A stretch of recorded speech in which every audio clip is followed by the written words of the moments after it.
പ്രഭാത ഭക്ഷണം 99 രൂപയ്ക്ക് ദം ബിരിയാണി.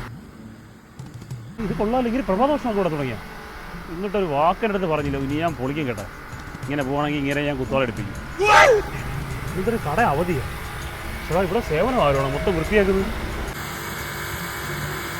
ആഗസ്റ്റ് മാസത്തിലാണ് സേവനവാരം. അറോണ നീ വന്നാ ഇന്ന് കട അവധിയാണ്. ഇവിടുത്തെ സേവനമാരോ ഓടെ ഇന്ന് മൊത്തം വൃത്തിയാക്കുന്നത് വിചാരിച്ചു. ഓണമൊക്കെ വരയില്ലേ. അത് മാത്രമല്ല, നിന്നെ പോലുള്ള കിഴങ്ങുകളൊക്കെ ഇവിടെ നിന്ന് അടിച്ചെടുത്ത് കളയണ്ടി, അതുകൊണ്ട് ക്ലീൻ ചെയ്യാന്ന് വിചാരിച്ച്. മാവേലിയൊക്കെ വരണല്ലേടേ. എന്നാലും നിങ്ങൾ പ്രഭാതോഷങ്ങൾ കിട്ടിയ എൻ്റെ അടുത്തൊരു വാക്ക് പറഞ്ഞില്ലണ്ണ, മോശമായി പോയി. നിന്റെ അടുത്ത് പറഞ്ഞാലേ അത് ഈ രാവിലെ ഇവിടെ പ്രഭാതത്തിൽ വന്നിരിക്കും, പിന്നെ വേറെ ഒന്നും കിട്ടത്തില്ല, എല്ലാം നിന്റെ വയറ്റിലോട്ടായിരിക്കും പോണത്.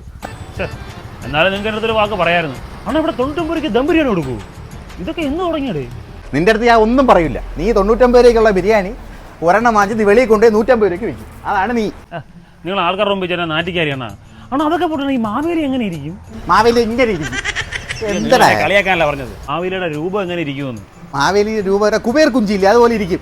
നീ എന്നെ ആസാക്കാൻ വന്നിരിക്കുകയാണ്. അതെ, എനിക്കറിയായിരുന്നു മാവേലി എങ്ങനെ ഇരിക്കണമെന്ന്. ഞാൻ നിങ്ങളൊന്ന് ടെസ്റ്റ് ചെയ്യാൻ വേണ്ടി ചോദിച്ചത് കേട്ടാ. കൊള്ളാം. നീ ഇപ്പോൾ ഇവിടെ മാവേലിയും വന്ന് ഓണമൊക്കെ വന്നപ്പോൾ നിങ്ങൾക്ക് എന്നെ വേണ്ട. എന്നാൽ മെനയാന്ന് ചിങ്ങം ഒന്നല്ലായിരുന്നാ.